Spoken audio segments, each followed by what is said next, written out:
안녕하세요. 책 읽는 토끼TV 신경진입니다. 날씨가 갑자기 추워졌습니다. 건강 조심하시고요. 곧바로 시작하도록 하겠습니다. 조선의 보물은 무엇일까? 를 생각하는 게 오늘 주제입니다. 조선의 보물 하면 당연히 국보위로인 숭례문이 떠오르시죠? 그리고 조선의 대표적인 예술품 백자입니다. 또 하나 겸재의 인왕산인가요? 아무튼 이런 것들이 조선의 보물이죠. 근데 제가 생각하는 조선의 보물은 조금 다릅니다. 이런 모든 조선의 보물들보다 보이시죠? 이게 뭡니까? 그림이 아니고 그림인데 그림 속에 무엇을 그렸다? 책을 그렸습니다. 조선의 최고 보물은 그 수많은 유림들, 선비들이 쓴 책이 아닐까? 그런 생각을 해보았습니다. 그래서 오늘 주제는 선비들이 쓴 책, 이런 걸 읽어볼 생각입니다. 작년 통계였나요? 대한민국 국민 중 10명 중 6명이 1년 동안 책을 한 권도 안 읽었다라는 충격적인 통계가 본 적이 있습니다. 이건 문제 있습니다. 한 권을 안 보다니요.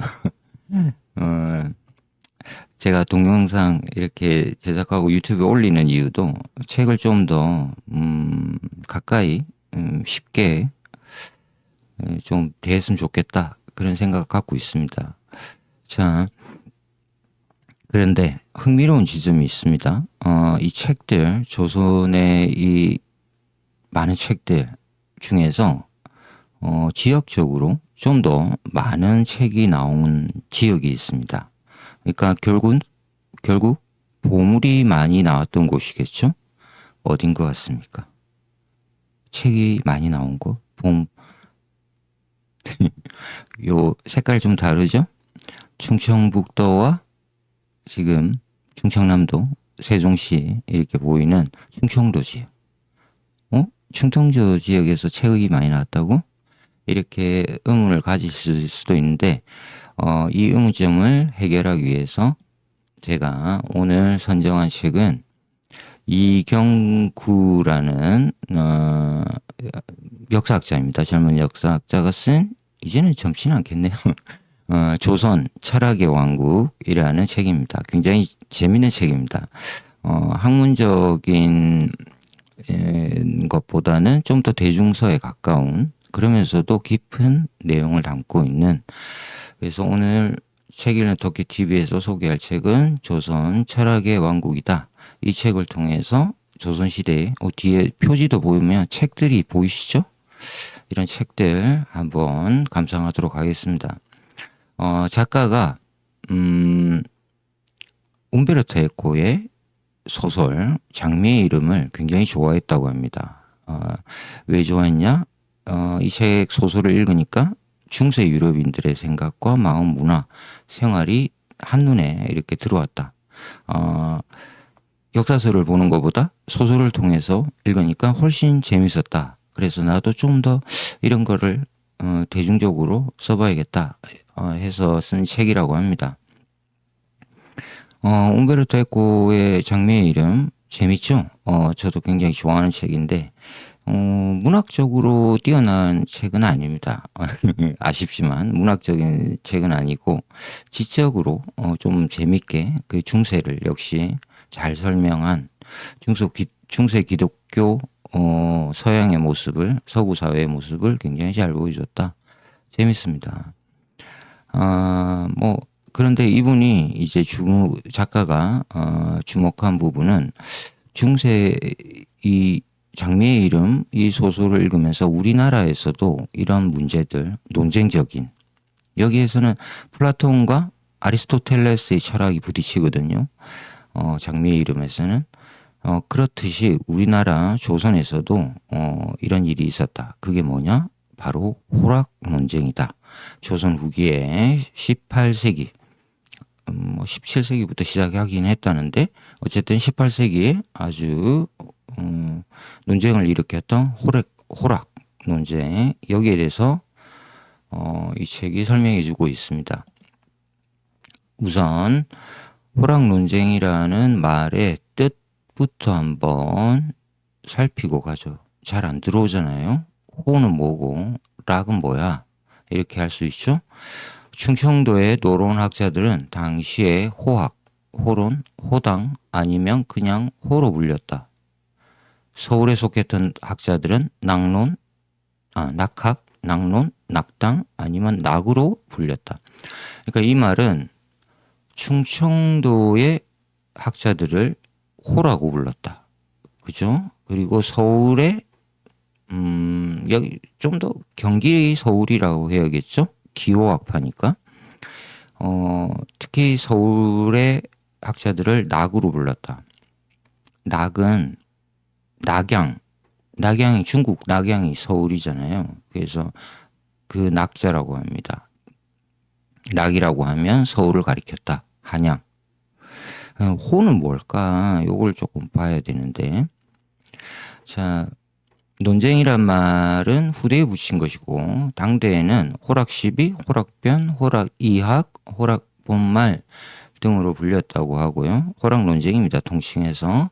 이제 호에 대해서 조금 알아보죠. 충청도 지방을 호서라고 부릅니다. 그래서 호자는 호수 호자입니다. 그래서 호수의 서쪽 지방이 충청도다. 이런 뜻입니다. 자, 이 호수는 제천에 있는 의림지라고 합니다. 의림지. 그러니까 제천을 기준으로 해서 충청도 지역이 서쪽에 있는 거죠. 그죠? 제천에서 서쪽으로 가면 충주, 청주, 대전 이렇게 있는 거죠. 세종 다 포함해서. 당시에 세종은 중요한 지방은 아니었긴 하죠. 허목, 남인의 영수였던 그 허목이 기행문에서 이런 이야기를 남겼다고 합니다. 신림의 남쪽은 횡령인데 호소 제천행의 경계이다. 횡령 너머는 가령이고 그 남쪽이 의림지이다. 본디 영서와 호소의 애초 경계는 큰 못이었으니 제천 너머의 고을에 호소라는 이름이 붙게 된 것은 이 못 때문이다. 이것 때문에 이제 이 호수가 제천의 의림지다. 이런 이야기가 되었다. 의림지 한번 보시죠. 제천에 가시면 꼭 들러봐야 될 관광지입니다. 지금 위락시설이 많이 갖춰져 있었는데 저도 간지 한 10년 넘은 것 같아갖고 그렇게 크지는 않습니다. 근데 이게 왜 중요하냐면 고대 삼국시대 때부터 있었던 치수, 물을 다스리기 위해서 관계수로 역할을 했다고 합니다. 그래서 좀 중요했다. 이 의림지가 있는 곳, 그래서 옛날 지도를 보면 여기 보이시죠? 제천현 지도를 보시면 산이 있고 여기 파랗게 보이는 곳, 여기 잘 안 보이는데 의림지라고 쓰여 있습니다. 의림지. 그래서 잘 그렸네요. 똑같이 모양도 비슷하게 그렸는데 지금은 비슷하네요. 사진 속에 그 호수와. 그래서 요쪽으로 우리 지도를 보시면 여기 호서지방 보이시죠? 그래서 제천이 요쪽에 있다. 요 중앙에. 옛날에 서울을 가는 이제 경부고속도로가 놓이기 전에는 이렇게 제천을 통과해서 충주 이렇게 가서 이렇게 서울로 가는 그런 길이 있었죠. 옛날 조선시대에 부르던 지방의 이야기입니다. 호서가 있고 호남, 영남, 관동, 경기, 이쪽은 북쪽 관서 이렇게 있고, 그래서 좀 조심하실 거는 여기 호남 있죠. 이때의 호자는 의림지가 아니라고 합니다. 금강이라고 합니다. 금강의 남쪽. 뭐 그렇다는데 뭐 거기까지 놔두고 오늘은 호서만 좀 집중적으로 보시죠. 여기 옆에 지도 보이시죠? 충북의 지도이고 요 빨간 부분이 제천입니다. 그래서 제천 의림지를 두고 서쪽이 호서다. 자, 그래서 호락 논쟁이라고 하면 충청도의 양반들과 서울의 양반들이 이론을 두고 붙었다. 이겁니다. 자, 조선의 3대 논쟁이 있습니다. 첫 번째 논쟁은 사단 칠정 논쟁입니다. 뭐 이기론, 퇴계하고 고봉과의 논쟁, 이게 이제 2로 바톤이 이어지게 되고 요 논쟁이 사단 실정 논쟁이죠. 그리고 그 유명한 예성 논쟁, 아까 말씀드렸던 허목 나왔고 남인 그리고 서인의 송시열, 조대비의 옷을 1년 입히냐 3년 입히냐 3년상이냐 기년상이냐 뭐 이런 걸로 치열하게 싸웠던 현종시대죠. 그리고 18세기에 바로 오늘 다룰 호락 논쟁입니다. 이 세 논쟁을 두고 조선의 3대 논쟁이라고 그럽니다. 학술적인 거죠. 근데 이게 예속 논쟁은 학술 논쟁을 뛰어넘어서 정치적인 사건으로 비화되죠. 호락 논쟁도 약간 그러한 과정으로 가는 것 같기는 합니다. 자, 사진에 나오신 분이 그림 속의 주인공이 그 유명한 우암 송시열입니다. 호락 논쟁의 뿌리는 송시열이다. 학자 송시열은 이에서 김장생으로 이어지는 서인학맥을 공고히 다졌다. 효정의 북벌구장에 힘을 보태고 현종과 숙종 시대에는 서인의 대표 일원가로 예송을 주도했다. 그러나 윤성거와 윤유와는 이미 생각이 달라져 있었다. 너무 많은 정보들이 나와 있는데 일단 서인에서 노론으로 갑니다. 그래서 보통 송시열을 노론의 영수라고 부르죠. 그죠? 그리고 윤성거와 윤유, 이 문제는 뭐 나중에 하죠. 재밌는데 오늘은 호락 논쟁만 집중적으로 한번 보겠습니다. 조선은 당파 싸움으로 망했다. 이런 이야기들 많이 들어보셨을 겁니다. 소위 말하는 친일사관 쪽에서 많이 이야기를 했습니다. 이걸 어떻게 받아들여야 될지 이제 실제적으로 조선은 이렇게 붕당, 여기 보시죠. 사림에서 쭉쭉쭉 이렇게 많은 분파들, 붕당이 생겨서 격렬하게 토론하고 정치적으로 부딪혔습니다. 정쟁을 일으켰고 그냥 논쟁을 하는 정도가 아니라 죽고 죽이는 관계였습니다. 서로 귀양도 가고 죽고 치열했습니다. 근데 이걸 이제 과연 이 붕당 정치에 의해서 조선이 망했느냐? 이건 조금 문제가 있죠. 사실 정치 제도에서 지금도 여당과 야당이 있는데 조선시대에 여당과 야당이 있었다라는 것은 어떻게 보면 건전한 정치 체제를 이룬 거죠. 일당 독재를 하는 것보다는. 그래서 그런 측면도 한번 생각해 봐야 되고 그래서 제가 오늘 간단하게 빠르게 이 붕당에 대해서 이야기를 하고 넘어가겠습니다. 왜냐하면 붕당을 이야기 안 하면 이쪽 그 호락 논쟁 이해하는데 상당히 좀 곤란한 지점들이 있거든요. 그래서 붕당을 조금만 이해하고 가자. 사진을 보시면 김대중, 김영삼 보이시죠? 이들을 어떻게 부릅니까? 뭐 여러 가지로 뭐 DJ, YS 뭐 이렇게 부르기도 하지만 이렇게 부르기도 합니다. 동교동계와 상도동계. 이유를 붙인 게 김영삼이 상도동에 살았고 김대중이 동교동에 살았다. 이런 이야기잖아요. 자, 이렇게 보시면 됩니다. 그래서 첫 번째 붕당은 이렇게 나눠집니다. 동인과 서인. 이때 동자는 사는 곳이 동쪽이라는 것입니다. 서울에서 경복궁 임금을 사이에 두고 저쪽 동쪽에 서쪽에 사는 사람들 서인이라 불렀다. 이 이야기는 김용과 심의겸을 두고 이조전랑을 누구를 시킬 거냐를 두고 신진세력 살림과 훈구대신이 싸웠다. 이 이야기도 나중에 다음에 한번 기회가 있으면 하게 되고, 우리가 오늘 볼 거는 동인과 서인으로 나눠진 게 제일 처음에 붕당이었다. 사는 곳을 중심으로 했다.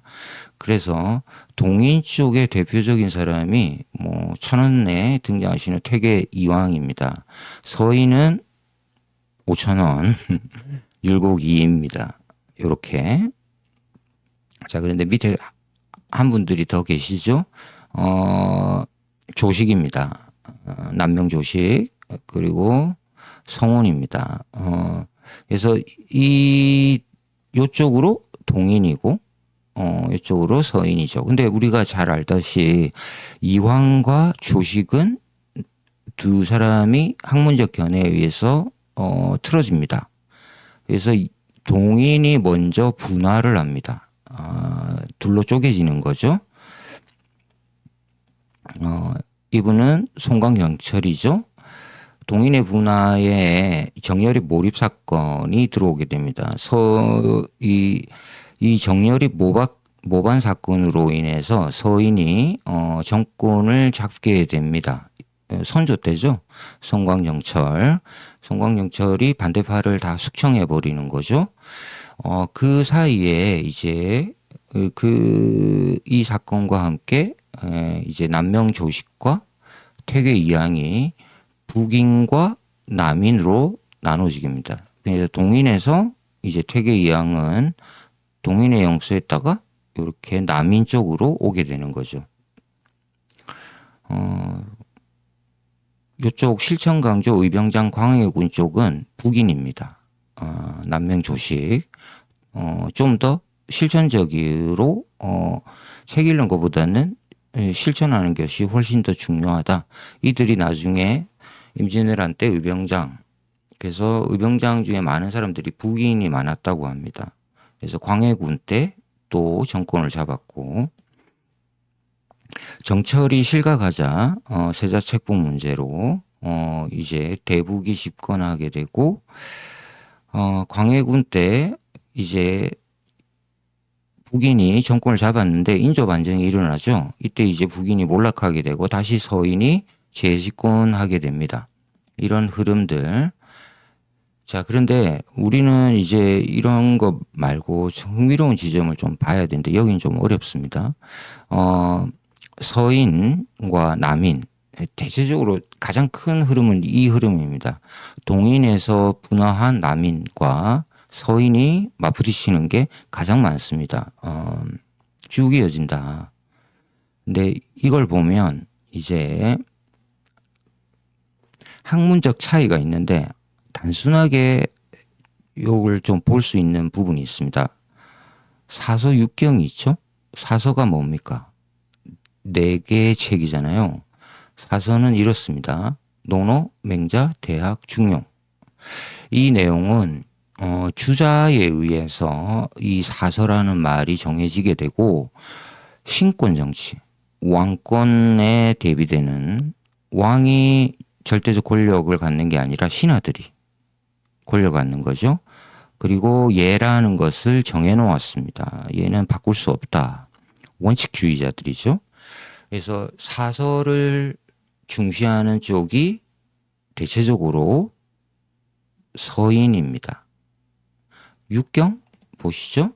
시서, 시경, 서경, 악, 역, 춘추 뭐 이런데 공자 이전에 쓰여진 책들입니다. 그리고 왕권 정치를 중요시했다. 예라는 것은 변할 수 있다. 차이가 있죠. 그죠? 그래서 서인은 사서를 더 중시했고 남인 쪽은 육경을 더 중시했다. 이게 이제 학문적으로 큰 차이를 낳게 됩니다. 그래서 왕들 쪽에서는 사실은 남인이 더 좋겠죠. 왕권을 중요시하니까. 이런 차이점들이 있다. 그리고 이제 예속 논쟁이 있고, 요건 오늘 설명 안 하겠습니다. 여기까지 하면 너무 기니까.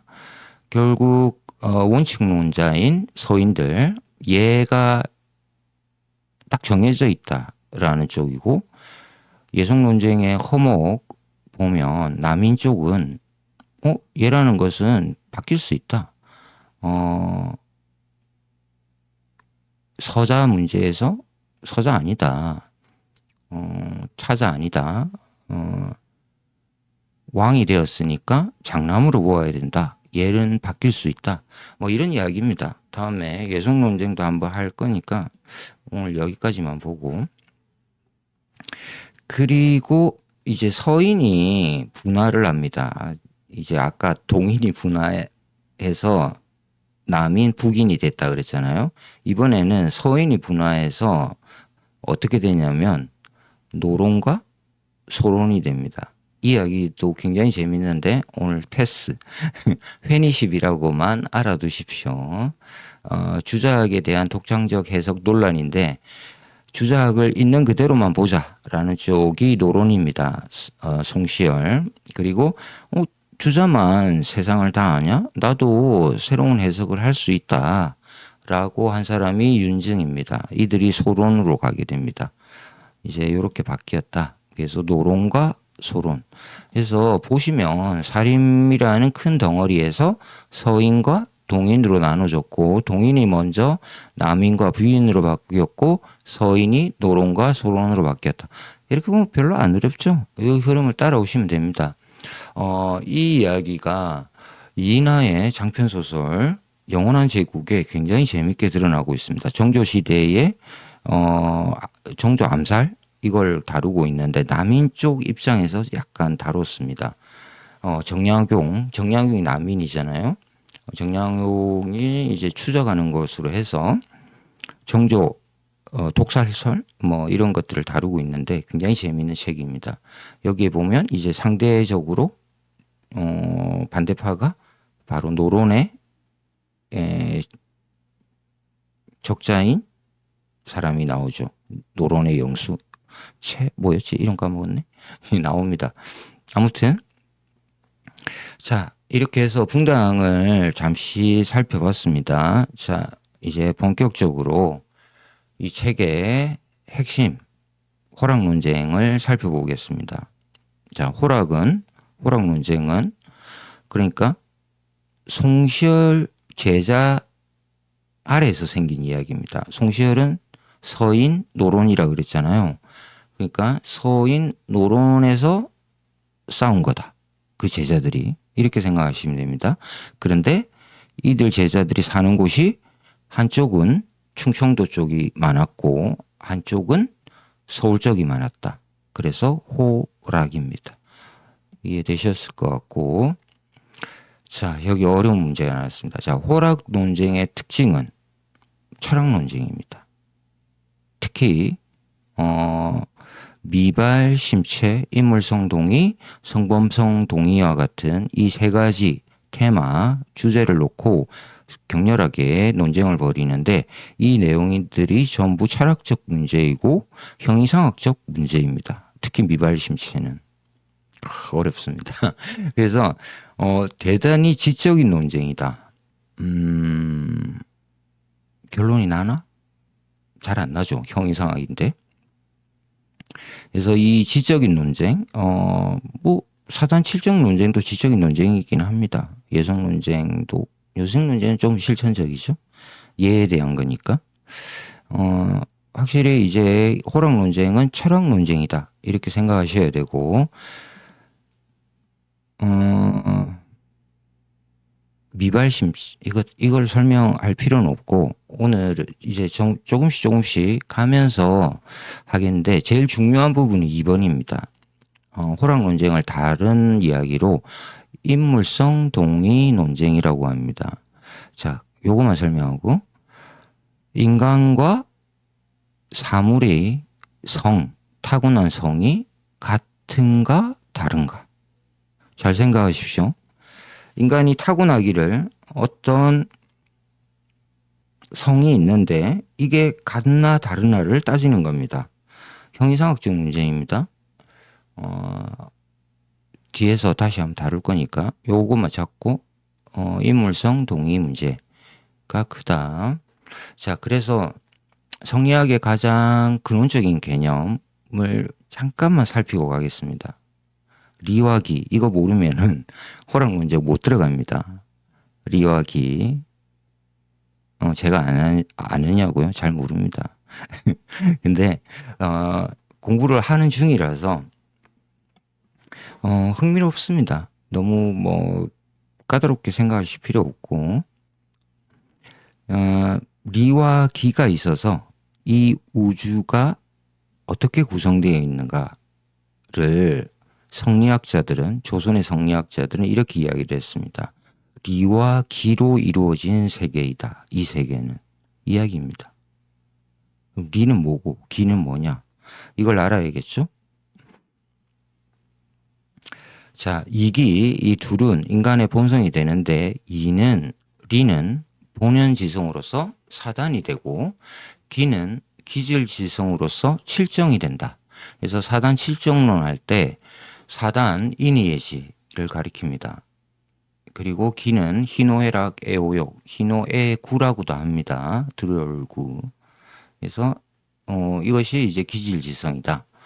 이렇게 이야기를 하고 리와 기를 어떻게 판단하느냐에 따라서 서로 입장이 달라지게 되고 이것이 이제 서인과 남인들이 크게 부딪히는 지점이 됩니다.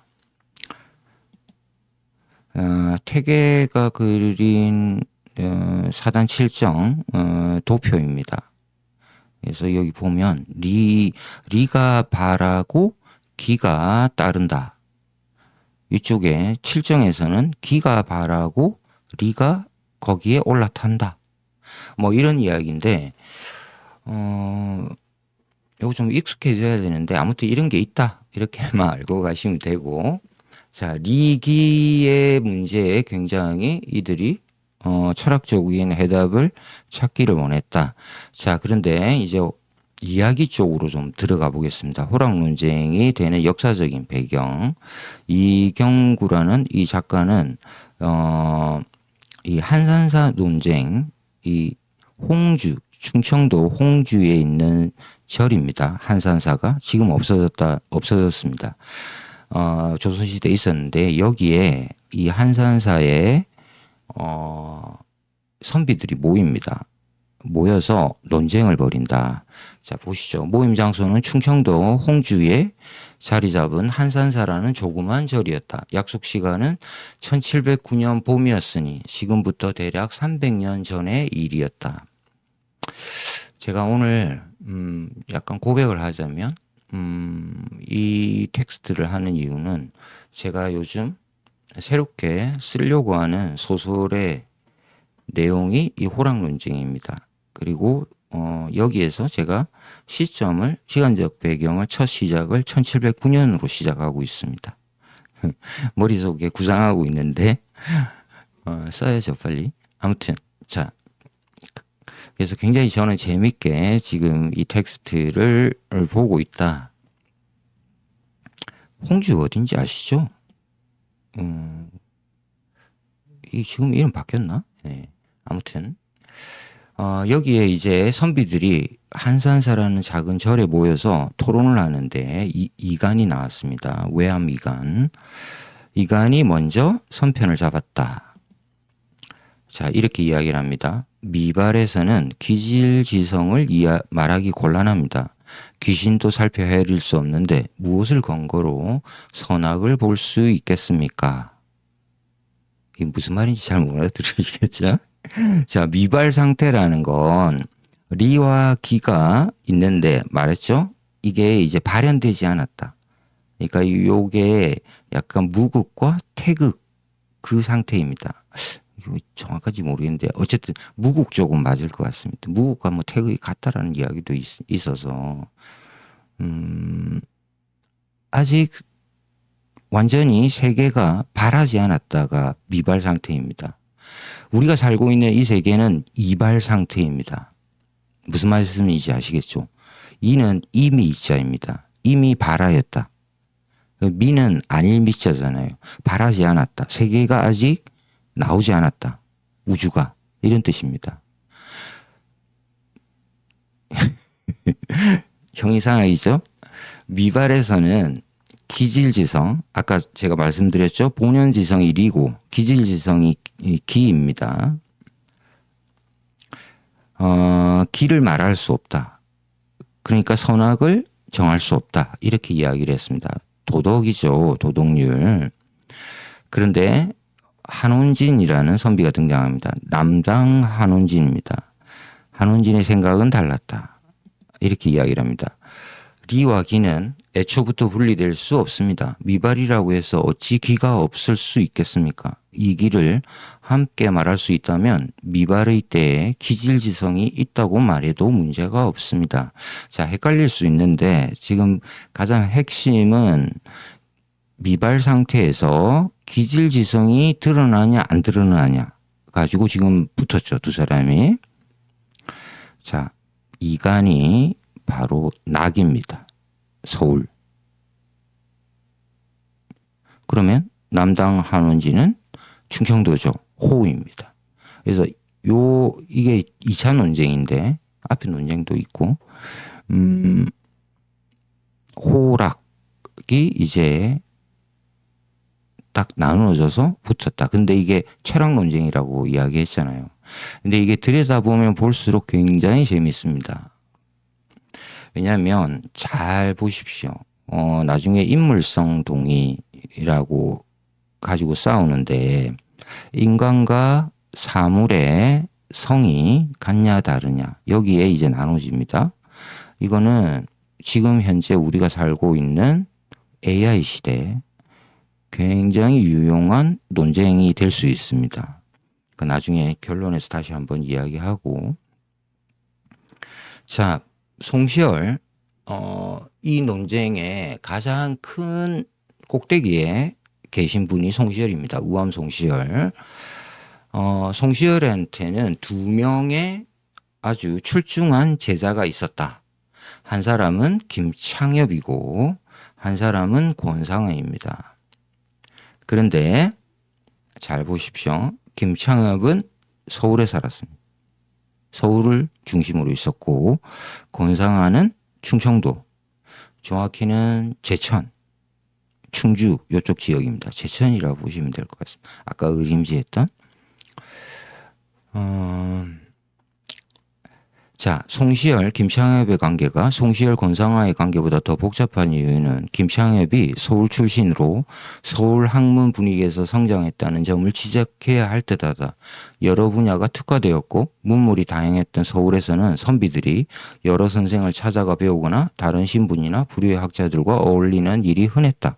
자, 두 뛰어난 제자가 있는데 김창엽은 서울에 살아서 지리적 위치로 새로운 문물, 새로운 사상을 빨리빨리 많이 접할 수 있었다. 그래서 상대적으로 충청도에 사는 선비들보다는 빠르게 새로운 사상들을 받아들였다. 이런 이야기입니다.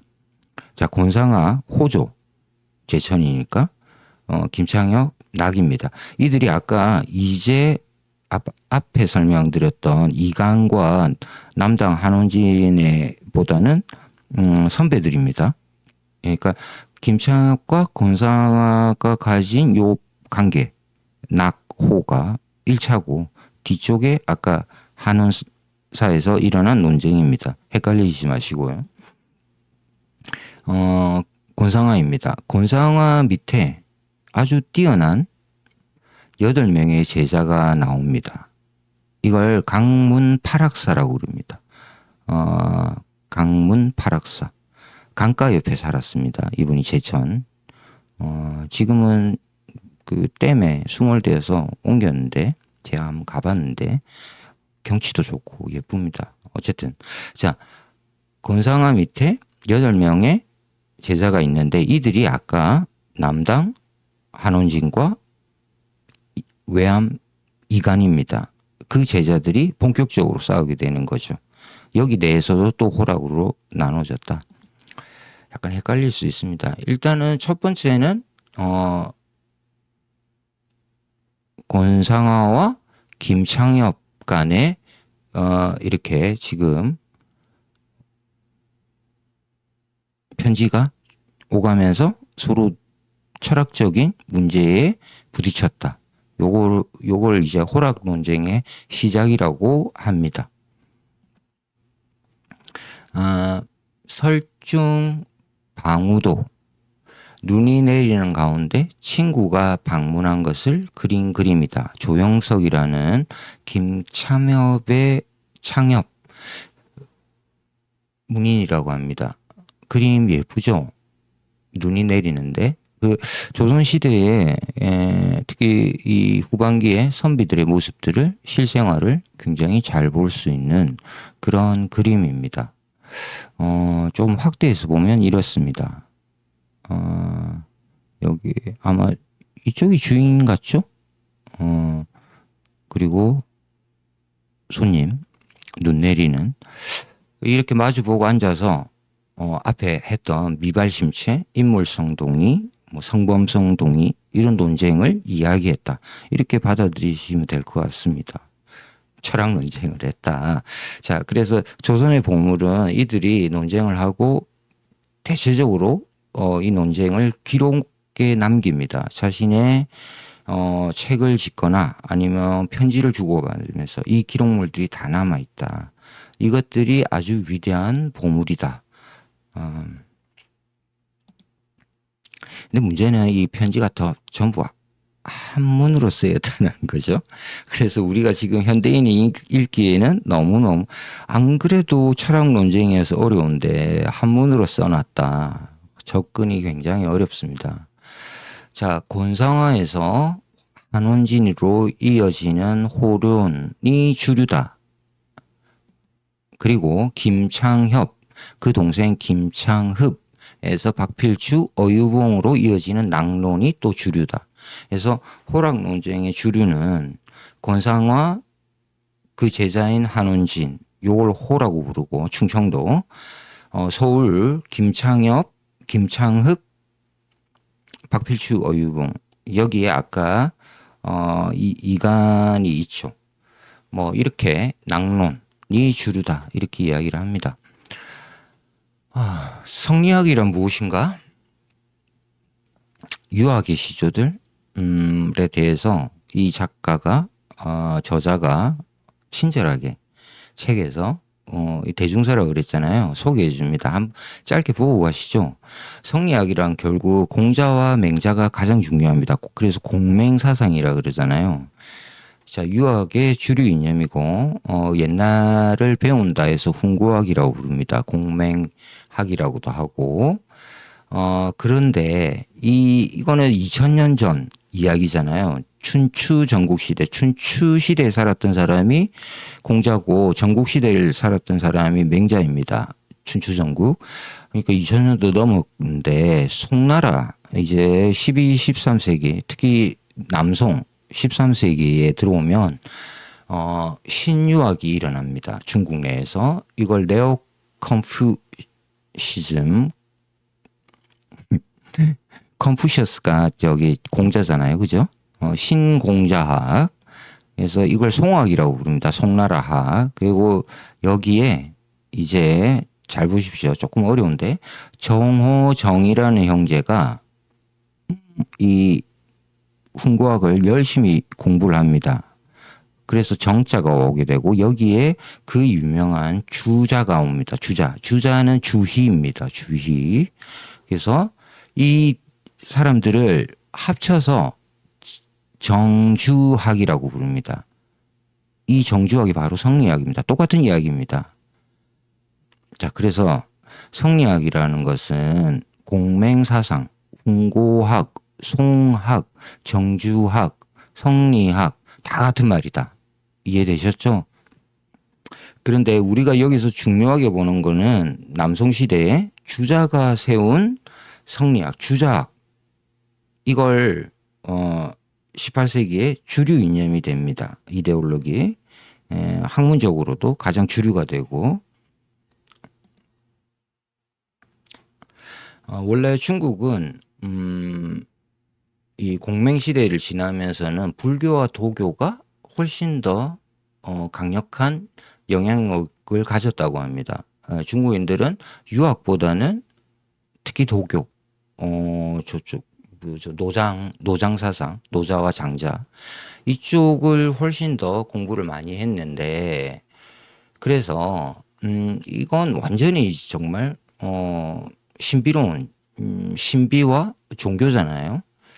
그래서 이들 도교와 불교를 형이 상에 놨다고 합니다. 형체보다 위에 우리가 눈에 보이는 현상 말고 눈에 보이지 않는 그 위에 다 두었다라는 거죠.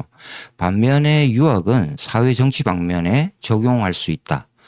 뭐 우리 유학하면 부자 유친, 뭐 부부 유별, 뭐 이런 거 있잖아요. 이런 것들이 현실적인 이 사회적 관계잖아요, 그죠? 남녀 유별, 뭐 이런 것들. 이걸 그래서 형이 하에 나왔다고 합니다.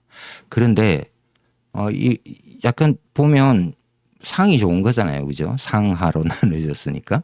그래서 뭐 마치 도교와 불교가 뭔가 있는 것처럼 계속 중국인들을 이야기했는데 이게 주자가 들어와서 정호, 정이 형제를 거치고 주자를 들어오면서 이제는 리와 기가 생겼다. 제가 아까 앞에 말씀드렸잖아요. 리와 기는 이 우주가 탄생하는 그 위에 서 있는 겁니다. 우리가 보는 이 현상계의 우주가 아닌 거죠. 우리가 눈에 볼 수도 없고 그런 존재입니다. 리기는. 그러니까 이게 형이상으로 탁 올라가게 되는 거죠. 이해되셨습니까? 인간의 보편적인 착한 본성이 바로 리의 소산이다라고 이야기를 합니다. 자, 그래서 저자에 의하면 이렇다고 합니다. 성리학이라는 것은 어떻게 이루어졌느냐. 주의가 주자가 받아들였는데 주돈이의 태극설과 소홍의 상수학, 장제의 기학, 정오정이 형제의 이학을 하나로 집대성해서 성리학을 완성했다고 합니다. 이후 성리학은 주자학으로 불리게 됩니다. 성리학 is 주자학입니다. 이해되셨죠? 그래서 여기서 가장 중요한 레퍼런스 책은 주자어류, 주자대전입니다. 이걸 조선의 유학자들은 거의 성경처럼 바이블처럼 두고 읽습니다. 주자가 쓴 것을. 주자학의 출발은 리였다. 원래 리는 옥이라는 뜻과 여기 옆에 보이시죠? 왕자, 요게 옥이라는 뜻입니다. 리라는 요리, 말리라는 음으로 형성된 이 한자는 원래 옥, 나무 등의 결을 뜻했는데 의미가 확장되어 물질 내면의 속성이 되었다. 물질 내면의 속성이 리입니다. 리. 현대인들은 잘 못 받아들이잖아요. 물질은 뭘로 이루어졌습니까? 약간 이야기를 세서 해보면 우리 현대과학에서 발표해낸 건 애텀이잖아요. 물질을 막 파고들면 쪼갤 수 없는 아주 원자 단위로 나누어지잖아요. 애텀. 이게 이제 우리가 양성자, 양자와 중성자와 전자 이렇게 이야기하잖아요. 여기에 더 쪼개지면 쿼크까지 가게 되고. 그러니까 어떤 우리는 과학에서는 이런 게 있다라는 걸 아는데 이 현대과학 이전에 조선의 성리학자들은 이 물질의 속성을 하나의 추상적인 개념으로 리라는 개념으로 이해했다라는 겁니다. 이해되셨죠? 넘어가겠습니다. 자, 그리고 원리, 질서, 이치, 이치대로 다스림 등으로 확장되었고 마침내 주자에게서는 만물에 깃들어 있는 형성 원리이자 우주의 궁극적 질서인 천리로 추상화되었다. 추상화가 핵심입니다. 이런 물질이 나오기 이전에 리라는 것이 있어서 궁극적인 질서가 있다. 형성 원리가 있다. 이렇게 이야기를 합니다. 그래서 이런 것들을 연구하신 퇴계 이황입니다. 성악 10도를 지어서 이런 태극의 우주를 설명하는 이런 도표들을 만들게 됩니다. 설계도죠. 우주의 설계도라고 생각하시면 됩니다. 음량이 나타나고 태극이 무국에서 태극이 오고 음량이 오고 오상이 오고 뭐 이런 이야기들입니다. 이것이 다 주자가 십대성을 해놨다. 그래서 주자가 쓴 글을 기본으로 해서 공맹을 읽는 겁니다. 자, 가장 중요한 텍스트 바이블 중에 하나가 중용입니다. 사서의 하나죠. 천명지 위성. 요거는 좀 알아두시면 유학을 이해하기 쉬워서 요것만 설명하고 가겠습니다. 하늘이 명한 것을 성이라고 한다. 성. 자, 성리학이라고 부르잖아요. 지금 조선의 유교를. 성이 곧 리다 이런 뜻입니다. 그래서 지금 뒤에 나온 거 천명지 위성에서 성자가 중요합니다. 하늘이 명한 것을 성이라고 한다. 이 성은 곧 그럼 리잖아요. 앞에서 이야기했던 우주의 원리. 자, 주의의 해석을 보죠. 주자의 해석. 중용장구. 그래서 조선의 이 유학자들은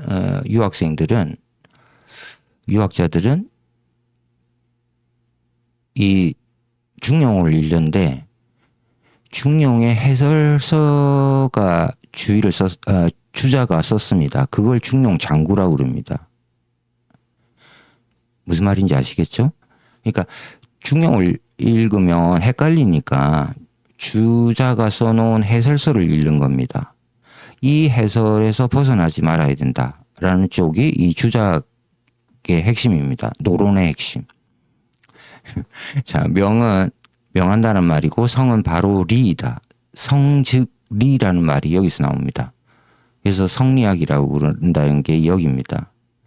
그래서 하늘이 명한 것, 무국 상태에서 태극이 음양으로 나눠지고 오상, 수와 지금토 이게 생겨나고 또 여기에서 이제 쪼개진다 뭐 이런 이야기들입니다. 나중에 다시 한번 하게 되면.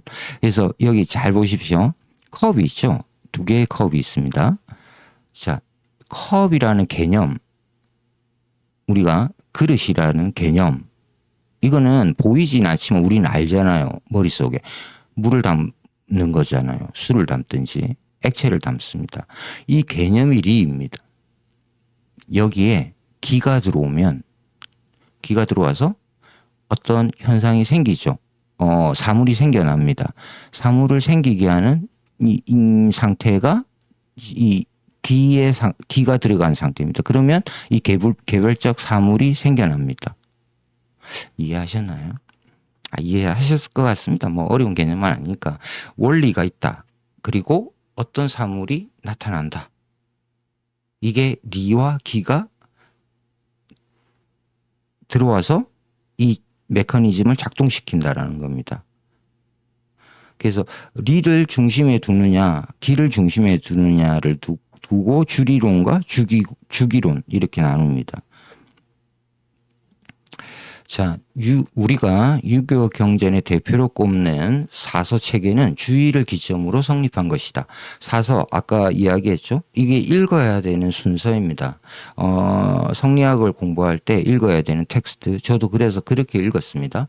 논어, 맹자, 대학. 이거 거꾸로 돼 있는데요. 잘못돼 있는데. 처음에 대학을 먼저 읽고 그 다음에 대학 먼저 읽고 논어를 읽고 그 다음 중용을 읽고 맹자, 순서를 까먹었는데요. 나중에 제가 알려드릴게요. 순서가 있는데. 자, 조선에서 사서는 주의가 편찬한, 여기 논어, 맹자, 대학, 중용이 있다고 그랬잖아요. 근데 이런 것보다 더 중요한 게 주의가 해설서를 단 논어집주, 맹자집주, 대학장구, 중용장장구. 이걸 읽어야 된다고 합니다. 이게 더 중요하다. 위에 거보다. 주자의 해설이 더 중요하게 생각한다. 요게 또 굉장히 특징적입니다. 그래서 주자가 해석한 것을 벗어나면 이단이라 그럽니다. 이쪽이 노론의 입장입니다. 그래서 나중에 윤유, 남인과 갈라서게 되고.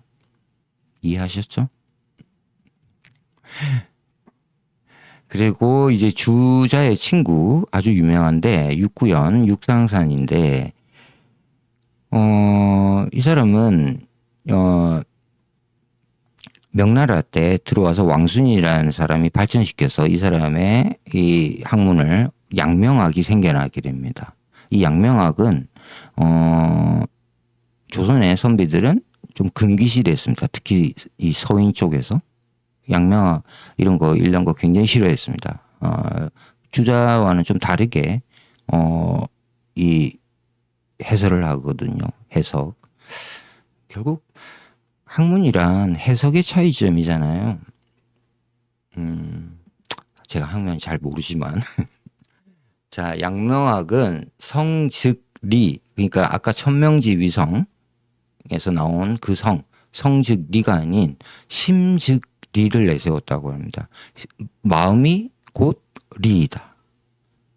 이게 이제 근본적인 차이라고 합니다. 양명학과의. 요것도 당연히 형이상학적이어서 굉장히 어렵습니다. 자, 대학 사서의 한 텍스트입니다. 대학. 너무너무 잘 아는 부분이라서 소개하고 넘어가겠습니다.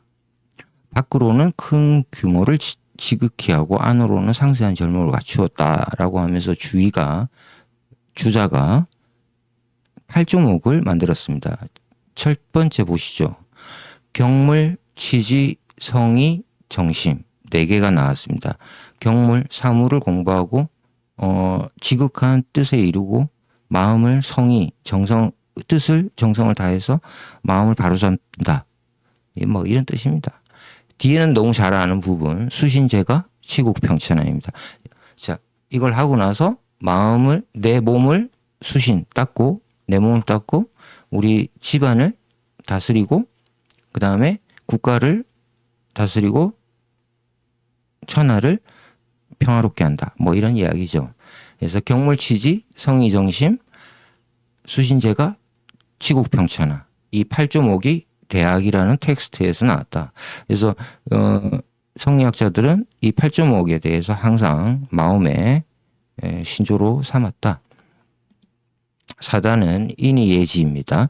여기 신이 더 부가되기도 합니다. 이러면 오상으로 가는 거고 칠정, 희노애락, 애오욕 여기 애락을 희노애구라고도 합니다. 두려워할 구. 뭐 조금 차이가 있더라고요. 그래서 본연지성이 리, 사단이고 기질지성이 칠정, 근원이다. 요런 차이점들도 이해하셔야 된다. 그래서 이 사단 칠정을 가지고 논쟁을 이왕과 고봉 기대승이 벌렸다. 그걸 이제 바통을 이어받아서 이가 또 여기에 사단 칠정에 율곡이 끼어들게 되고 이걸 이제 사단 칠정론이라고 합니다. 자, 호락 논쟁의 3대 주제 희노애락지 미발위지중 미발계중 절이지화 그냥 뜻을 보시죠. 희노애락이 아직 드러나지 않은 것을 중이라고 그러고 희노애락 그러니까 칠정이 드러나지 않은 것을 중의 상태라고 합니다. 중. 그것이 드러나 절도에 들어맞는 것을 화라고 그런다. 활화. 중용에서는 희노애락과 같은 감정이 드러나지 않음을 미발로 표현했다. 자, 미발이 나왔습니다. 여기서 자세히 설명해 줬잖아요. 미발심체, 미발일 상태에서 기질지성을 이야기하면서 아까 한원진과 이간이 싸웠습니다. 논쟁했는데 요 미발이라는 게 뭐냐면 희노애락과 같은 칠정의 감정이 드러나지 않은 상태가 미발이라고 합니다. 미발은 감각이 발동하기 전의 마음 따라서 순수한 본연지성이 존재하는 오직 니만이 존재하는 마음을 뜻하게 되었다. 그래서 이 상태 본연지성의 상태에서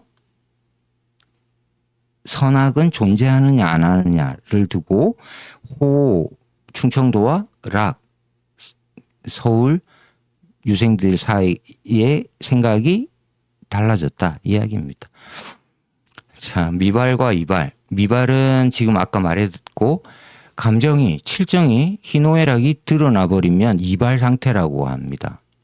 자, 호랑 논쟁에서 본격적으로 대두되었고 호론과 낙론에서는 미발 때 본연지성만을 강조하는가 아니면 기질지성의 주도권을 강조하는가에 따라 크게 달라졌다. 서로가 크게 대척점에 섰다. 호론은 미발과 관련해서 리기의 이론선을 강조한 율곡 이의 관점을 충실히 고수했다. 미발 상태의 마음에서도 기질지성이 있다고 본 것이다. 기질지성이 있다. 이야기는 이 선악이 있다라는 겁니다. 그래서 미발의 마음에 선악이 함께 있다고 했다. 그러니까 호론이 충청도 쪽이 원칙론자입니다. 바뀌지 않는다. 훨씬 더 완고하죠. 그래서 이 미발 상태에서도 선악이 존재한다. 좀 어려운 논쟁입니다. 낙론은 서울 쪽은 미발씨의 마음에 대해 리의 순수성을 강조했고 선만이 존재한다고 보았다. 그들은 이제 거기에 무슨 선악이 있냐. 오직 아무것도 안 됐는데 선만 있지. 착한만이. 그들은 대개 본연지성의 주도권을 인정하는 편이었다. 이것은 이황과 이의를 절퉁하는 편이었다. 뭐 그렇다고 합니다. 자, 이러한 문제 미발 워낙 어렵습니다. 그러나 미발, 이발에 대한 규명은 호락 논쟁 이전은 물론 그 이후에도 해결될 수 없었다. 깊이 파고들어도 풀리지 않는 난제인지라 어려움을 토로하거나 사변에 치우침을 경계하는 글도 다수였다. 예컨대 실학자죠. 홍대용은 이렇게 이야기를 했답니다. 미발에 대한 공부가 가장 어려움으로 이곳에서 한번 틀리면 곧 불교에서 말하는 멍한 상태로 떨어져 들어간다.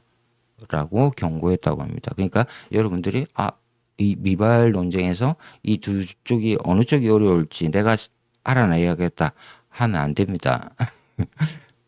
무슨 말인지 아시겠죠? 자, 이제 가장 핵심적인 논쟁이 바로 인물성 동의입니다. 인간과 사물의 성이 리가 같냐 다르냐. 자, 이건 재밌습니다. 잘 보십시오. 금수 또한 하늘이 부여한 성이 있지만 금수 짐승이죠. 형체에 얽매여 태어날 때부터 가려지고 막혔으니 소통시킬 방도가 없다. 호랑이가 인자하고 승냥이와 수두알이 제사를 지내고 벌과 개미가 의로운 것은 조금은 통한 것이나 작은 틈 사이에 한 줄기 빛과 같은 정도이다. 원숭이의 경우 모습이 사람과 비슷해 다른 동물과 비교하면 제법 영특하고 말을 못할 뿐이다. 짐승들이 어느 정도 인간의 특징들을 갖고는 있지만 기가 막혀서 제대로 발현되지 않는다. 인간처럼. 오직 인간만이 제대로 된 기가 들어와서 이렇게 이성적인 존재가 되었다. 이런 이야기입니다. 자, 이 인물성 동의는 어떻게 확장되냐면 이 경우가 굉장히 이제 문제가 됩니다. 오랑캐의 경우 사람과 금수, 짐승의 중간에 있기에 끝내 그 기질을 고치기 어렵다. 라고 주자가 이야기를 했습니다. 잘 보십시오.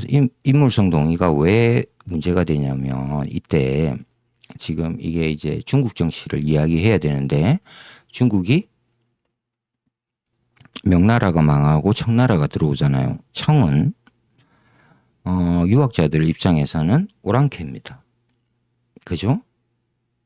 그러니까 청나라의 그 황제를 비롯한 청나라의 중국은 오랑캐가 지배하고 있기 때문에 얘네들은 인간이 아니다라는 이야기입니다. 호론 쪽에서 보면. 왜? 오랑캐는 인간과 사물의 중간 정도라고 이야기를 했잖아요. 그러니까 청나라를 인정하지 않는 태도를 보이게 됩니다. 노론이 그랬잖아요. 그죠?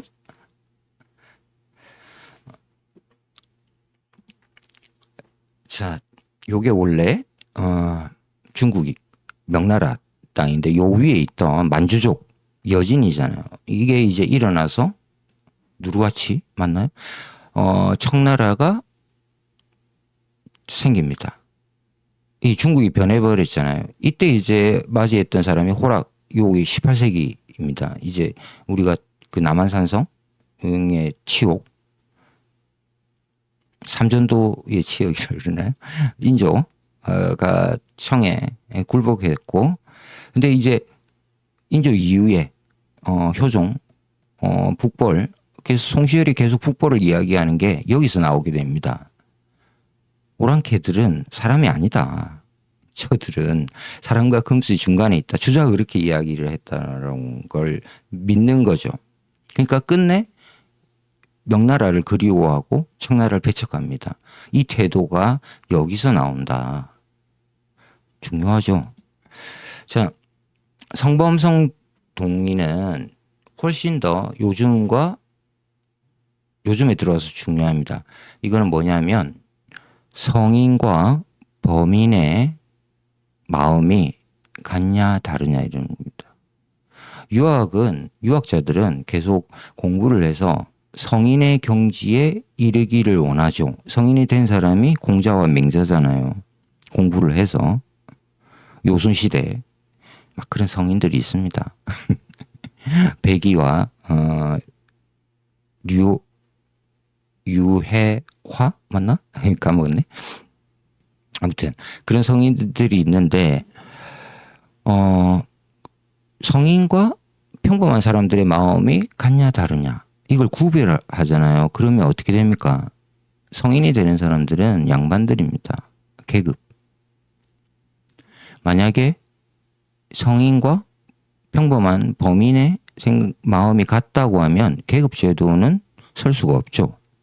그러니까 당연히 다르다라고 이야기하죠. 특히 호 쪽은 충청도 완고하잖아요. 어떻게 성인과 범인의 마음이 같을 수가 있느냐. 이 이야기는 요 밑에 보이십니다.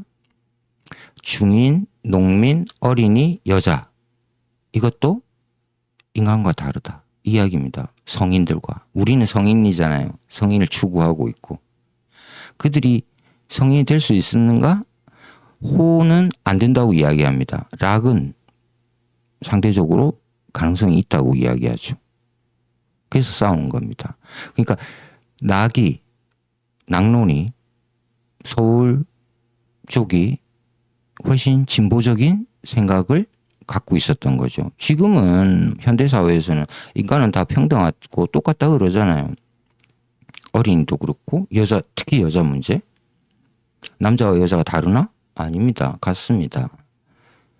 근데 이 호 쪽에서 보면 호학 쪽에서 보면 엄연히 다르다. 성인이 될 수 없다 그들은. 여자들은 어린이들은 어린이는 뭐 나이가 들었으면 모르겠지만 중인들 안 된다. 계급제도에 대한 이야기까지 갈라지게 됩니다. 그래서 이제 이물성에서는 호론이 낙론을 좀 이단으로 공격했고 성범신 논쟁에서는 낙론이 이제 그걸 잡아서 호론을 이렇게 몰아붙였다고 합니다. 이러면서 서로 공수의 위치가 바뀌기도 했다. 맥락과 현실을 한번 보죠. 리의 입장에서 본다면 아직 사물이 생기기 전이라도 그 사물에 리는 존재한다. 그러나 리만 있을 뿐이지 실제로 그 사물이 있는 것은 아니다. 원리라 그랬잖아요. 프린시플. 리와 기는 본래 선우를 말할 수 없다. 하지만 굳이 유래한 근본을 추론하며 모름지기 리가 먼저 있다고 말해야 한다. 그러나 리 또한 별개의 한 사물이 아니다. 즉 리는 기 가운데 존재하는 것이다. 지금 여러분들 이거 많이 읽어보시면 반복해서 읽어보시면 이게 뭔 소리야 이렇게 됩니다. 있다는 거야 없다는 거야. 주자가 약간 이렇게 애매하게 해석을 해놓은 탓에 조선의 성리학자들이 치고받는 겁니다. 주기론, 이황과 율곡이 그래서 나누어지는 거고. 그러니까 어떤 텍스트에서는 리가 우선이다 그래 놓고 어떤 텍스트는 아니다 또 기가 또 중간에 있다 이래 놔가지고 이 주자의 텍스트를 읽으면서 계속 싸우는 게 지금 18세기 특히 이 성리학자들의 논쟁의 핵심이었다. 이걸 가장 잘 이용한 사람이 숙종이라고 그럽니다. 붕당. 이 학문적인 다름이 정치적으로 달라진다 그랬잖아요. 이걸 이제 숙종이 서인과 남인을 두고 계속 바꿉니다. 어떤 때는 남인을 등장시켰다가 어떨 때는 서인을 등장시키고. 숙종하면 장희빈 떠오르시죠? 장희빈이 남인이 옆에 배경이었습니다. 인현왕후가 이제 서인 쪽이었고 막 이렇게 얽혀버립니다. 현실 정치에. 제야에서는 서원을 매개로 유생들이 강고하게 결집했고 그들을 학문적 정신적으로 이끄는 살림이 융성했다. 정관에서는 유생, 살림과 직간접으로 얽힌 관료가 두루 포진했다. 비대해진 붕당들은 이념과 정책을 두고 날카롭게 대립했다. 숙종 초반에 남인과 서인이 대립했고 숙종 20년에는 남인이 몰락합니다. 그 장희빈의 몰락 생각하시면 됩니다. 서인이 노론과 소론으로 나뉘어 대립하게 되고 이렇게 붕당을 하루아침에 갈아치우는 여당과 야당의 위치를 확 바꿔버리는 것을 황국이라 그럽니다. 이걸 굉장히 잘한 사람이 임금이 숙종이었다. 그래서 송시열도 나중에는 이 황국의 희생물이 되어서 결국 사약을 받고 죽게 되죠. 회니 시비 아까 제가 이야기했던 건데 또 나왔네요. 회니 시비는 회덕 그 교차로인가요? 아시죠? 경부도로 고속도로 타고 가면 그 회덕입니다. 그리고 니성이라는 곳이 있었다고 합니다. 서로 사는 곳을 송시열이 회덕에 윤중이 니성에 살았다. 이 두 사람의 싸움 회니시비 대단합니다. 서로 뭐 엄청나죠. 너무너무 재밌는 이야기가 많은데 다음에 제가 소개해 드리도록 하고 여기에도 숙종이 개입합니다. 그래서 병신 처분을 내리게 되고 또 나중에는 또 입장을 바꿔버리기도 하고 뒤에 이제 오는 임금들 왕들 영조 역시 이 탕평책을 펴게 되잖아요. 지금 옆에 나오는 사람은 사진은 남당 한원진입니다. 호학 충청도를 대표하는 유생. 영조가 이런 이야기를 했다고 합니다. 세상 일이 이 지경에 이른 것은 유학의 무익한 시비 때문이다. 이렇게 너희들이 치고받고 학문적으로 하는 게 이제 정치적인 문제까지 돼버리니 서로 피 흘리고 죽이고 이거 하지 말자. 그냥 탕평책을 펴는 거죠. 자, 호락 논쟁 최고의 이론가는 한원진이었다. 그는 호론을 대표했지만 이념의 틀을 짜고 논쟁을 사회 영역으로 확장했다. 그의 활동은 자신의 사조였던 송시열을 계승한 것이었다. 송시열, 권상화, 한원진 이렇게 호가 이어집니다. 그 충청도가 제가 오늘 첫 시작이 화두가 충청도에 조선의 보물이 많다라는 게 이야기입니다. 이 충청도 유생들, 유학자들이 엄청나게 많은 책들을 남깁니다. 한원진도 당연히 그렇고 송시열은 주자대전이라고 그러잖아요. 엄청난 책을 남깁니다. 그게 저기 대전에 가시면 볼 수 있습니다. 책들 모아놓은 거. 충청도가 이렇게 조선의 보물이라 할 수 있는 서적들, 책을 많이 썼다. 자, 낙의 대표적인 낙학 이재입니다. 많은 제자를 길러내 낙론을 부흥시켰다. 영조의 탕평을 비판하고 한원질의 학설을 비판하여 2차 논쟁의 단서를 열었다. 그래서 그러면서 비례함 강학 한천시 논쟁, 이재희 씨를 두고 또 서로 싸우게 됩니다. 듣자하니 한원진은 심과 성에 대해 기회범주를 과도하게 잡았네. 편견을 바로 본연으로 여기고 기지를 마음의 본체에 해당시켜 놓았네. 이제 대충 이해되시죠? 요거 보시면 제가 앞에서 설명을 드렸으니까. 이러면서 한원진을 비판하게 되고 한원진이 기절지성으로 인해 생겨난 리의 편견을 애초 본연지성의 차이처럼 본 것이 성에 대한 오류라는 비판이다. 다시 말해 동물의 리가 치우치고 인간에서 리가 온전한 것은 기질의 차이 때문인데 이것을 마치 본연지성의 차이로 여겼다는 것이다. 한 단락에 불과한 이 대목이 2차 논쟁을 불렀다. 그래서 좀 비판적으로 보면 뭘 이렇게 학문적인 것 결론도 안 나는 것 같고 싸우냐라고도 할 수 있지만 학문적으로 이들이 얼마나 철저했는가, 얼마나 정말 그들 말대로 학문을 정밀하게 쌓기 위해서 노력했는가, 이런 대목도 볼 수 있는 부분입니다. 호론의 최고봉은 한원진이라 그랬죠. 임금한테 상소를 올리면서 이제가 틀렸다, 락론이 틀렸다, 이런 상소를 올리게 됩니다. 상대방의 논리를 비판할 때 그의 마음이 잘못되었고 그로 인해 학문이 잘못되었고 결과적으로 정책이나 주장이 잘못되었다라는 식으로 상소를 올리게 됩니다. 아까 대학의 8가지 기억나시죠? 경물, 취지, 성의, 정심, 수신제가, 치국평천하, 이렇게 하나씩 확장되는 거죠. 마음을 바로잡아야 된다. 정심.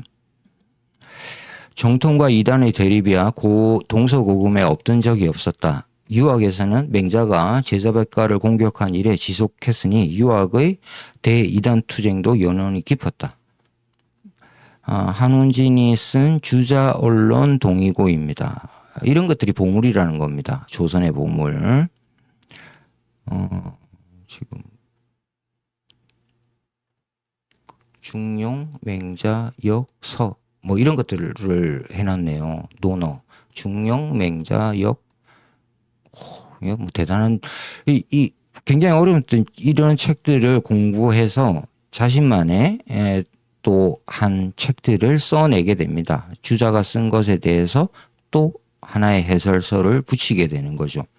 자, 낙론 서울 쪽입니다. 김창읍 형제가 기초를 놓았고 박필주, 의봉 등으로 이어졌다고 하고 이제를 통해서 아까 나왔죠. 크게 부흥했는데 이제의 뒤를 이은 학자가 바로 김원행이라고 합니다. 안동김 씨. 그는 강력한 사상 투쟁보다는 마음의 본래 모습 곧 실심을 회복하자고 촉구했다. 자, 낙론이 중요한 이유, 여기에 실자가 들어왔답니다. 실자가 들어왔다. 중요합니다. 실 뭔 것 같습니까? 조선 후기에 실학으로 가는 그 길목에 낙론이 딱 버티고 서 있다는 겁니다. 이해되셨죠? 자, 화의 무분. 화, 이게 이제 중화죠. 이, 오랑캐. 얘 구분이 없다. 낙론의 입장이죠. 오랑캐들. 저 북적은 적자를 쓰죠. 북쪽의 오랑캐들. 그리고 일본. 다 오랑캐입니다. 근데 이제 낙론이 조금 더 이렇게 가게 되면 아까 인물성 동의에서 차이가 없다, 같다라고 이야기를 하게 되면 오랑캐도 저기 만주족, 여진족도 일본도 다 같은 인간이다, 이렇게 되는 겁니다.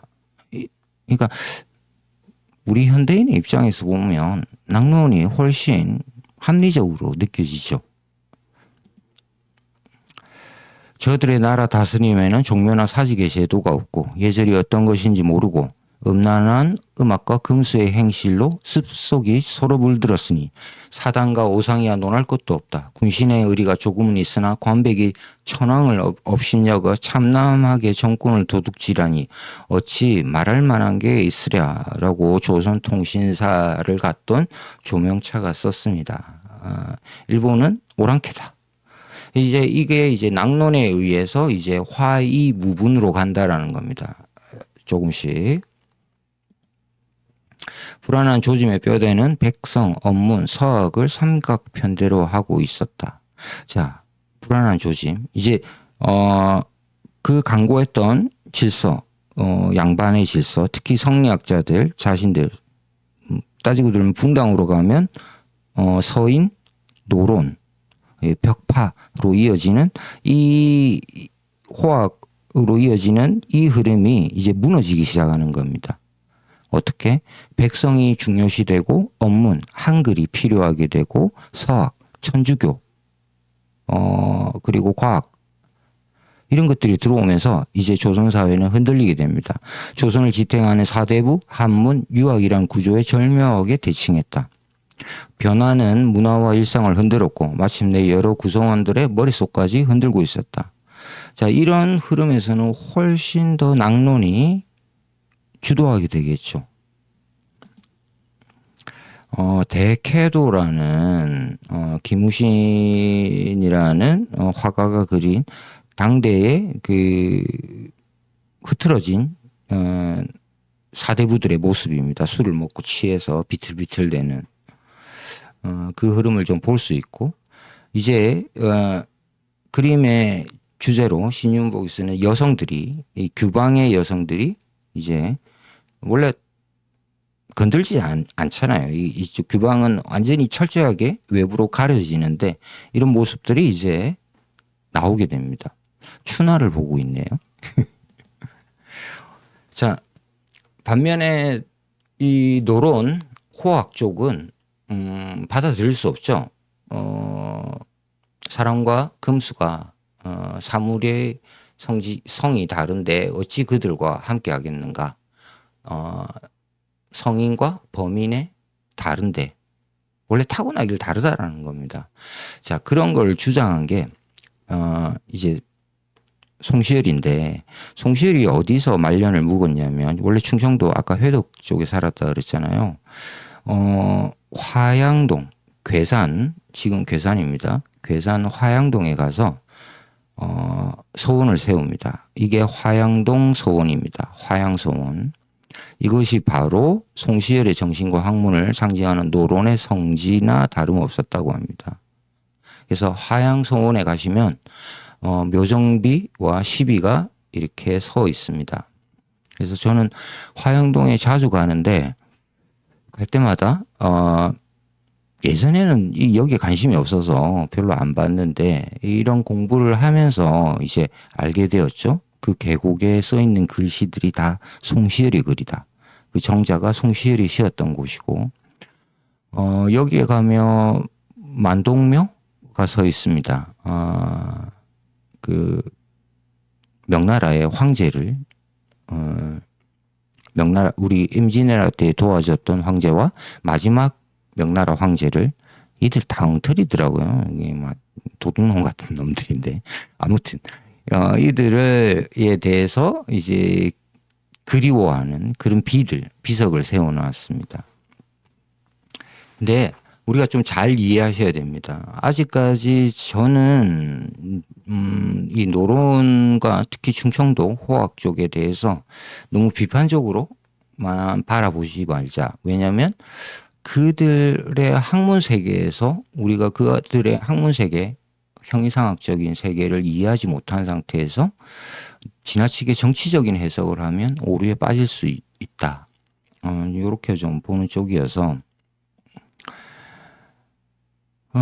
그리고 이제 쭉쭉 이어집니다. 외척들 득세, 영조 정성하고, 이런 일들. 그리고 이제 정조시대에 오면 다시 이제 이 호론과 낙론이 시파와 벽파로 나눠집니다. 사도세자의, 사도세자? 맞죠? 정조의 아버지? 쌀통. 뒤주에 갇혀서 죽은. 그걸 두고, 인정을 하자. 정조가 받아들인 거 시파라고 그러고, 호론은 아니다. 영조 대왕이 한 것이 맞다. 계속 고집해서 정조에 이제 원망을 사게 되죠. 이게 호로는 원칙론을 계속 가져간다고 말씀드렸잖아요.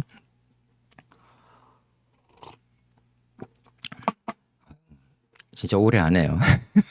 자, 아무튼 거의 다 왔습니다. 이제 정조는 경학을 강조했고 공부하는 거, 문체반정을 도모하며 새로운 소품을 억누르는 보수적 면모가 강했다. 그러나 이용후생과 실학을 강조했고 사학을 제한적으로 용인하기도 했다. 이 두 가지 모습을 다 가졌다라는 겁니다. 보수적인 태도, 호학적인 태도, 그러면서도 또 실학적인 정약용 같은 이들을 받아들인 낙론의 그 시파를 받아들인 두 가지 입장을 다 가졌다. 뭐 사람들 다 그렇죠, 사실은. 자, 홍대용 낙입니다. 낙론. 실용의 입을 빌어 지구설, 자전, 공전설, 대기설, 우주무한설, 심지어 인계 외계인의 존재까지를 전반에 걸쳐 설파했다. 자, 이런 이야기가 있습니다. 우리 집의 가학은 낙학입니다. 낙론. 하지만 가까운 친척 중에는 호학도 있기에 잠옷, 호학의 주장도 듣곤 하지요. 끝내 피를 부르는 혈전까지 벌어졌으니 참으로 모를 일입니다. 이 낙론과 호학이 이렇게 갈라서서 서로 이렇게 피를 볼 정도로 헛된 공담에 대한 회의가 이제 찾아오게 된다고 합니다. 많은 학자들이 진실, 현실, 실천, 무실 등을 이제 그냥 이런 거 그만 싸우고 형이상학적 문제로 실제적인 일을 하자. 호락 논쟁이 성리학의 극단적인 폐해를 드러내고 쇠락하고 있었다면 그 폐단을 거름삼아 실의 정신이 싹트고 있었다. 또 뭐 이런 문제, 이제 사회가 이런 염증이 골마가면 또 새로운 세포가 살아나는 것이죠. 여기에 이제 이 작가는 실의 정신이 살아나고 있다고 이야기를 합니다. 북경에 이제 북학파들이 생겨나는 거죠. 북경을 가서 이 오랑캐가 세운 청나라가 대단하더라. 그들도 갔다. 그러니까 이제 어느 정도 낙론 쪽으로 기울어지는 결과이겠죠. 유학에서 절대시했던 성인의 불변성과 중화의 우월한 가치는 시세에 따르고 모두를 인정하는 것으로 역전되었다. 전체적으로 인간 중심설, 유학의 절대성, 중화의 우월성 등을 해체한 것이다. 세계는 중심과 주변으로 나누어진 것이 아니라 모두가 중심이고 모두가 주변임에 다다랐다. 그러니까 중국이 중심이 아니고 한반도에 살고 있는 우리도 조선도 중심이다. 이런 이야기로 나아갈 수 있잖아요. 근데 이 호 쪽은 계속 우리는 사대를 이야기했잖아요. 소중화주의에 그게 이제 좀 송시열 이쪽 노론 쪽이 항상 비판받는 지점입니다. 근대의 이성주의, 때로는 탈근대의 상대주의까지 걸쳐있다. 시대가 흐르면서 오히려 빛을 발하는 홍대용의 사유는 가히 조선 철학의 정점이라 할 만했다. 그래서 이 책의 저자는 이런 호락 논쟁을 거치면서 실학, 특히 이 홍대용이 주장한 이런 철학이 이 집대성되는 계기가 마련되었다라고 이야기를 하고 있습니다. 벽파의 영수 심한지 호 쪽이겠죠. 정조에게 의리주인이라고 불리며 탕평의 일각을 차지했지만 순조 초반에는 정순의 신복에 지나지 않았다. 심한지 아까 제가 이야기했던 영원한 제국의 악당으로 등장합니다. 말도 안 통하고 고집만 세우고 이쪽이 호라는 거죠. 벽파. 호락 논쟁을 옆에서 지켜본 박제가가 실학, 그 유명한 박제가입니다. 시를 썼습니다. 이분이고 북학의를 쓰셨죠. 이것도 이 책도 바로 이제 보물인 거죠. 그죠? 이 조선의 보물은 이런 책들 한문으로 써놔서 그냥 한문 공부를 해야지 방법이 없네요. 자, 재밌습니다. 이 시는 우리나라 성리학은 너무 치열해. 터럭 끝 차이로 학파 다투네. 동인 서인은 사치를 따졌고 호론 낙론은 인물성을 논하네. 문자로 날마다 서로 싸우니 현혹됨이 말로는 다할 수 없다. 이런 거 갖고 왜 싸우냐? 이런 이야기겠죠. 자, 역사가 현재에서 곱씹어져야 풍요로워지듯 이 책의 마지막 퍼즐은 호락 논쟁을 지금 여기와 연결하는 작업이다. 과연 가능성이 있는 일일까? 라고 이 저자가 이야기하는데 이 부분 한번 보시죠. 앞으로는 인류는 잘못 썼습니다. 인류는 로봇, 인공지능, 심지어 외계 존재와 같은 새로운 타자도 경험할 것이다. 타자를 이해하고 성찰하고 함께 공존하는 노력은 지속될 것이다. 호락 논쟁의 한 가지 주제만 들추어도 함께 고민할 생각거리가 풍성하게 터져나온다. 한국의 철학사가 인간이 함께 세워온 지혜의 탑을 바치는 또 하나의 기둥일 수밖에 없는 이유다. 자, 여기서 제가 굉장히 주목하는 것은 우리가 지금 AI 시대의 혁명의 목전에 와 있습니다. 그죠? AI가 와서 생각하는 이제 AGI라고 이야기하잖아요. Artificial General Intelligence. 이 시대에 오게 되면 과연 그 생각하는 로봇, 컴퓨터를 우리는 어떻게 받아들여야 되는가? 자, 우리 인간은 저 AI 로봇을 우리가 다르다고 봐야 되나? 이 문제 부딪힙니다. 바로 인물성 동의입니다. 재밌죠? 이 논쟁이 다시 붙을 겁니다. 그러니까 우리는 이 AI 시대에 바로 인물성 동의 논쟁을 시작하게 됩니다. 아주 급격하게 세계가 이제 이 논쟁에 빨려들 겁니다. 왜냐하면 로봇을 어디까지 개발할 거냐, 어디까지 생각하도록 할 것이냐, 이 문제에 놓이게 되잖아요. 그래서 제가 이 호락 논쟁을 지금 쓰려고 하고 있습니다. 시대극. 저는 처음으로 시대극을 쓰는 거라서 소설로는 좀 어려움을 겪고 있는데 지금 오늘 이 책을 읽으면서 보시면 알겠지만 공부할 게 너무 많습니다.